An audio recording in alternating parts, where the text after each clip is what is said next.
Olá, está no ar o Pauta Especial. Hoje vamos conhecer o teletrabalho, uma modalidade bem comum, porém ainda bastante frágil no que diz respeito à regulamentação. Também vamos conhecer o que é e quais as vantagens da meliponicultura, que é a produção de mel com abelhas nativas.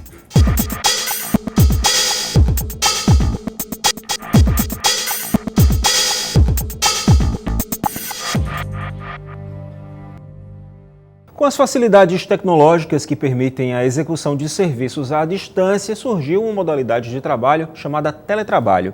Esse tipo de trabalho é mais comum do que se pensa.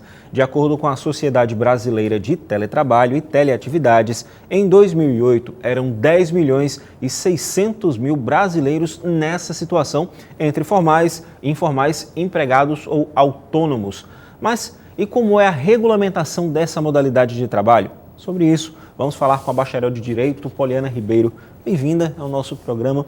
Bom, vamos começar essa conversa explicando, definindo exatamente o que é o teletrabalho. O teletrabalho é uma nova modalidade de trabalho à distância, em que o trabalhador utiliza-se de meios de telecomunicação, de transmissão de dados. Pode ser feito em telecentros, fornecidos pela empresa, transacionais, que são aqueles teletrabalhadores em outros países, e também pode ser feito em casa, a domicílio. Agora, vamos lá, vamos usar o telemarketing como exemplo, é um tipo de teletrabalho. Mas quando a pessoa trabalha numa sede de telemarketing da empresa, já não é mais teletrabalho. Não. É isso. Como é que configura então essa diferenciação entre a sede, entre o telecentro, que você falou, transacional, como é que é isso? Quando o trabalhador está na sede da empresa, ele deixa de ser um trabalhador à distância. E quando ele está fora da sede principal da empresa, ele trabalha à distância. Mas só vai configurar o teletrabalho se ele utilizar-se de meios das tecnologias, dos novos meios de comunicação, para poder desenvolver seu trabalho. Computador, via internet. Isso, smartphone. É porque quando ele está na sede da empresa, ele tem, em teoria, aquele horário específico para seguir, horário de entrada, horário de saída, bate ponto de novo e sai. Em casa, em teoria, ele não tem horário, é isso? Ele mesmo faz o seu próprio horário. Geralmente, é dado para o trabalhador o manejo, como o horário que deve ser... A carga horária que ele deve ter? Não, a carga horária é a mesma. Ele foi equiparado aos trabalhadores comuns, mas O modus operandi seria isso? Dá para ele a maneira que ele tem que fazer a flexibilidade de horário. Ele decide o que ele tem que fazer, isso, seria a flexibilidade. E o horário dele é mais flexível, ele que delimita a hora que começa, a hora que termina, quantas horas de intervalo. Eu falei que isso é comum aqui no Brasil. Os dados que eu peguei, eles são de 2008, mas já deve estar bem mais adiantado, né? Somente Quais são as vantagens para uma pessoa que faz o teletrabalho? Bom, a questão da flexibilidade, das horas.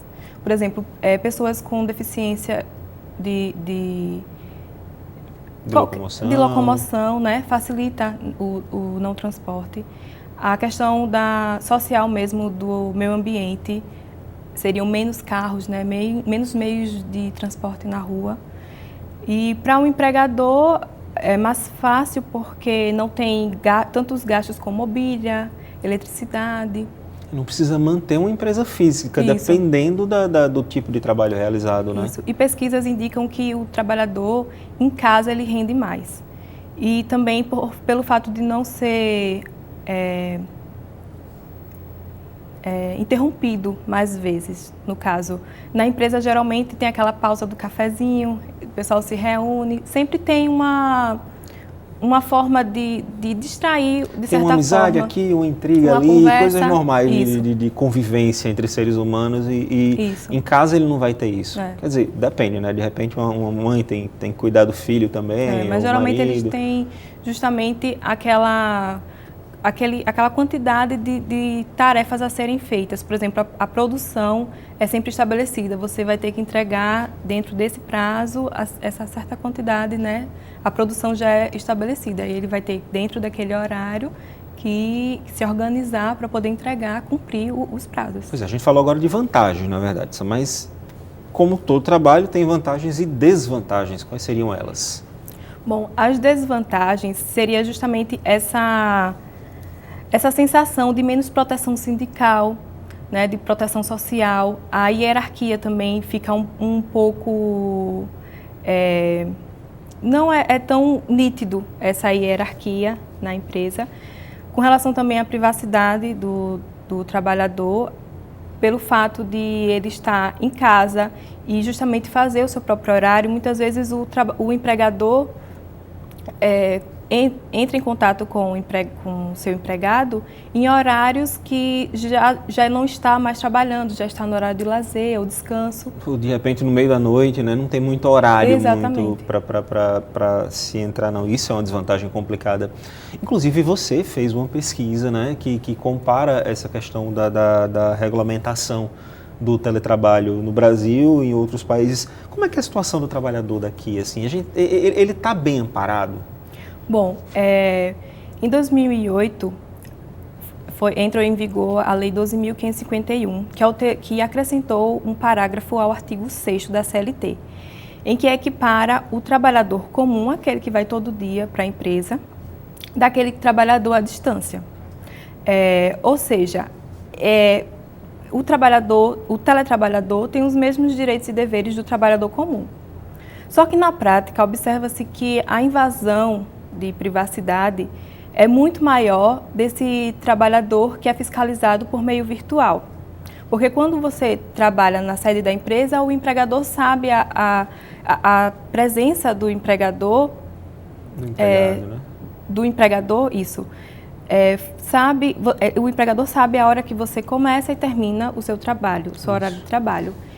E enquanto do teletrabalho, isso fica muito difícil de você estabelecer. Como é que se dá essa invasão de privacidade? Assim, o empregador, ele vigia o empregado, é isso? Muitas vezes o teletrabalhador não percebe que está sendo vigiado.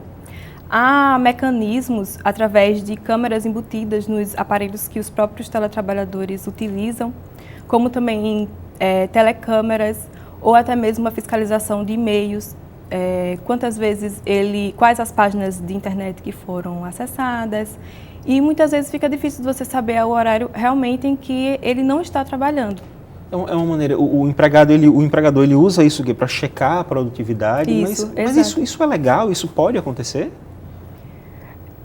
Pode ser feito, a fiscalização que você diz, né? Isso. Mas de que forma, assim, de maneira que não invada a privacidade, assim, isso é uma coisa legal? O empregador, ele tem o que chamamos de poder diretivo. Só que esse poder diretivo tem um limite. Uhum. E é justamente o empregador pode fiscalizar, até porque ele tem esse poder diretivo, assim, acaba... Como é que eu posso dizer? Demandando... além do que é permitido. De repente, a fragilidade da lei está nessa questão de estabelecer o limite, é isso? Isso. Em outras legislações estrangeiras, como, por exemplo, o Código de Portugal, o Código de Trabalho de Portugal, ele tem um capítulo específico para o teletrabalhador e justamente de que forma e como é que esse teletrabalhador pode ser acionado ou pode ser monitorado. Enquanto aqui no Brasil tem um projeto de lei, mas que fala sobre o teletrabalho, né, e outras questões, só que não tem nenhum artigo falando especificamente sobre como monitorar o teletrabalhador. Ou seja, o trabalhador ele acaba ficando à mercê de um empregador que, dependendo da conduta, pode, de fato, passar dos limites, né? Assim, o cidadão está em casa 3 horas da manhã e pode receber um contato por problema de produção. Complica isso, né? Como é que o empregado ele pode se defender, se proteger desse tipo de abuso? Quando houver os abusos, claro. No contrato de trabalho deve estar especificado, né, quanto tempo, como é que vai ser abordado. Só que fica difícil dele saber, porque muitas vezes os mecanismos são tão tecnológicos e embutidos nos próprios aparelhos que fica muito difícil dele saber se está sendo ou não vigiado. Aí fica complicado de provar. Também tem aquela questão da empresa que ela dá uma meta a ser batida, né, mensalmente. Por exemplo, eu tenho um amigo que trabalha dessa forma e ele trabalha com 2 computadores, ele trabalha a toda hora. Chega em casa, abre o computador, está trabalhando o tempo todo. Acaba se tornando um escravo virtual? Exatamente. Muitos teletrabalhadores, justamente por essas metas a serem batidas, acabam se tornando um escravo virtual. Eles não têm o direito realmente à desconexão. Estão sempre conectados, sempre têm que resolver as questões da empresa e dessa forma não se desconectam. Aí acaba realmente tendo acaba sendo como eu vou dizer, uma relação de escravocrata ainda, Exatamente. Na verdade, né? Agora, a gente, assim, apesar de tudo isso, o teletrabalho, ele é uma modalidade de trabalho importante, né? Exato. Qual seria essa importância dela?